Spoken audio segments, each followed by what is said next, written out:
इंदौर शहर के सूखलिया में परम पूज्य संत शिरोमणि आचार्य गुरुवर 108 श्री विद्यासागर जी महामुनिराज के परम प्रभावक शिष्य श्री 108 माधव सागर जी महाराज के सानिध्य में 1008 श्रीमद जिनेन्द्र पंच कल्याणक प्रतिष्ठा महोत्सव रथोत्सव का आयोजन किया गया।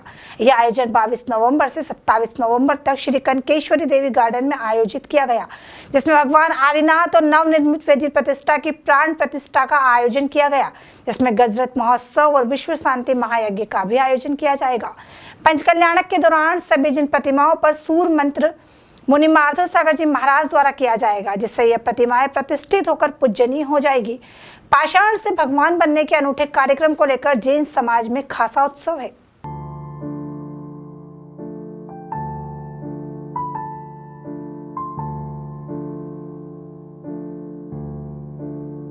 मुनि श्री 108 माधव सागर जी महाराज ने बताया कि पंच कल्याणक क्यों कराया जाता है और उसकी क्रियाएं क्या है। तो ये जैन समाज में जो पंच कल्याणक होता है वो पंच कल्याणक क्यों होता है और पंच कल्याणक की क्रियाएं क्या होती है? तीर्थंकर भगवान साक्षात नहीं है, उनकी उपलब्धि के लिए उनकी मूर्तियों को प्रतिष्ठित किया जाता है। उस प्रतिष्ठा के लिए पंचकल्याणक प्रक्रिया होती है।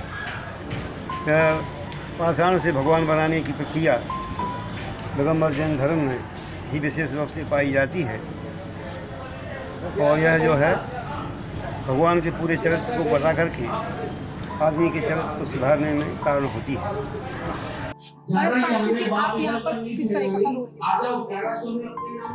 ये पंचकल्याणक प्रतिष्ठा महोत्सव जिसमें परम पूज्य माधव सागर जी महाराज के मंगल सानिध्य में एवं प्रतिष्ठाचार्य पंडित सनत कुमार जी, विनोद कुमार जी रजवास वालों के प्रतिष्ठाचार्यत्व में ये पंचकल्याणक प्रतिष्ठा संपन्न की जा रही है।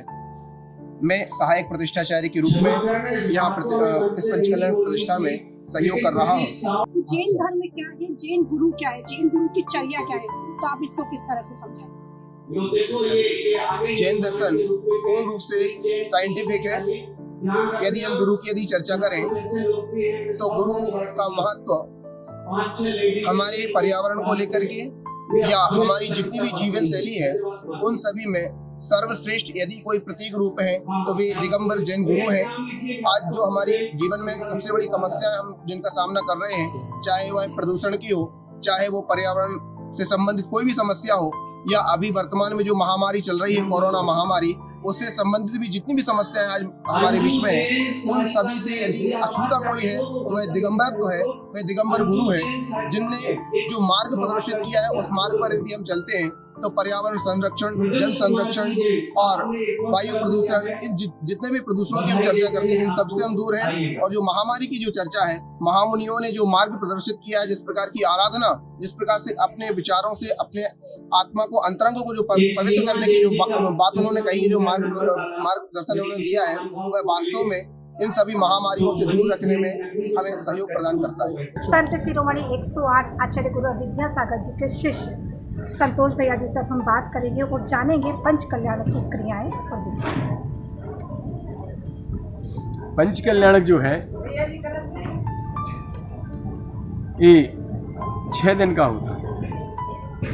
जैसा कि मेघा जी का कहना है कि पंच कल्याणक की विधि और पात्र, तो सबसे पहले हम आपको पात्रों के बारे में बताने जा रहे हैं कि इसमें मनुष्य के और देवों से पात्रों का चयन किया जाता है।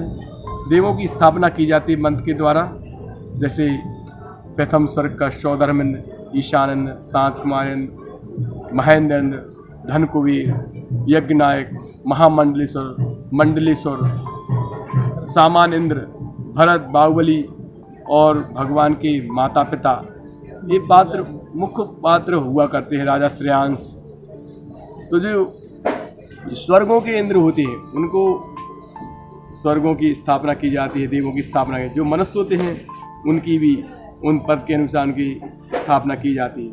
उनको एक रक्षा सूत्र माना जाता है संकल्प। जब तक वो संकल्प सूत्र उनके हाथ में रहता है तब तक उनको किसी प्रकार सूतक पातक भी नहीं लगता है और कोई भी उनको ऐसे सामान स्थिति नहीं रहती उनकी।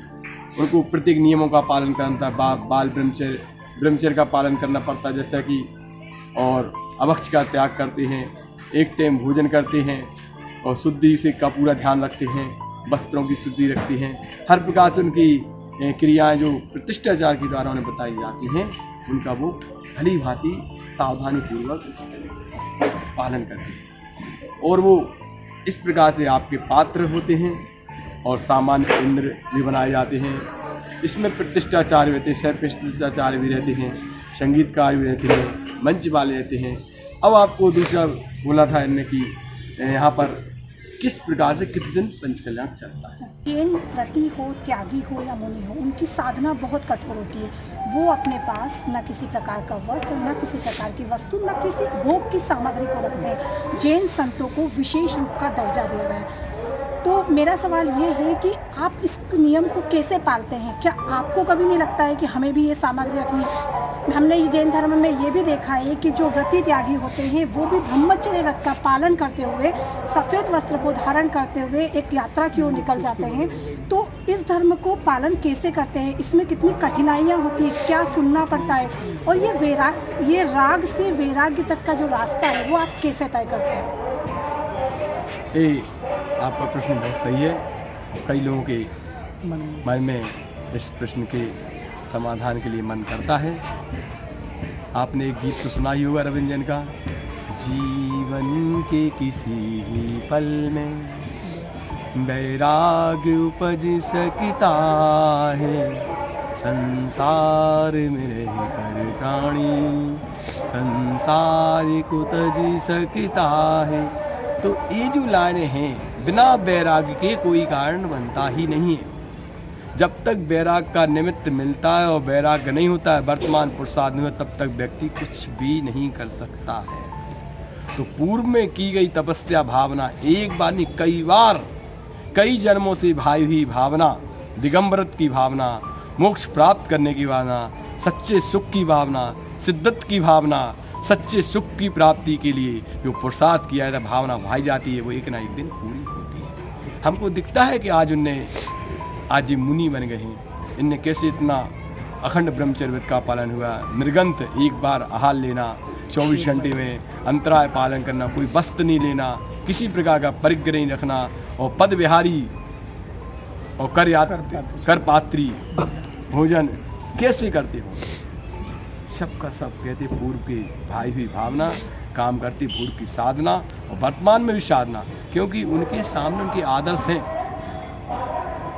हमारे आदर्श आदिनाथ से लेकर के 24 तीर्थंकर हुए, उनने जो मार्ग हमको बतलाया है, उनने चल के बताया है, उस मार्ग पे हम चल रहे हैं। और आज हमने ना महावीर देखे, ना आदिनाथ देखे, ना पार्श्वनाथ देखे, नहीं देखे, ना आचार्य कुंद देखे, लेकिन कहते हमने आज चलते फूटते हुए उनकी प्रतिरूप संत शिरोमणि आचार्य विद्यासागर जी महाराज देखे हैं, और उनके शिष्य यहाँ पर विराजमान हैं, मुनिषी माधवसागर जी महाराज।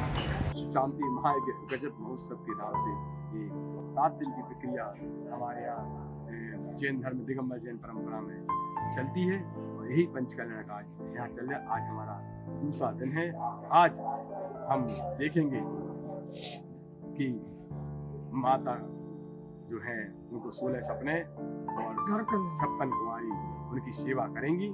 इस प्रकार से क्रम से आपका चलता है। संक्षिप्त में आपको जानकारी दी, समय साहब आपको जानकारी दें। सबको जय जिने जय जिने। मेरा एक सवाल है, जैन व्रती हो, त्यागी हो या मुनि हो, उनकी साधना बहुत कठोर होती है।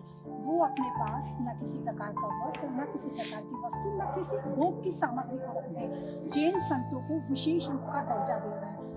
तो मेरा सवाल ये है कि आप इस नियम को कैसे पालते हैं? क्या आपको कभी नहीं लगता है कि हमें भी ये सामग्री रखनी?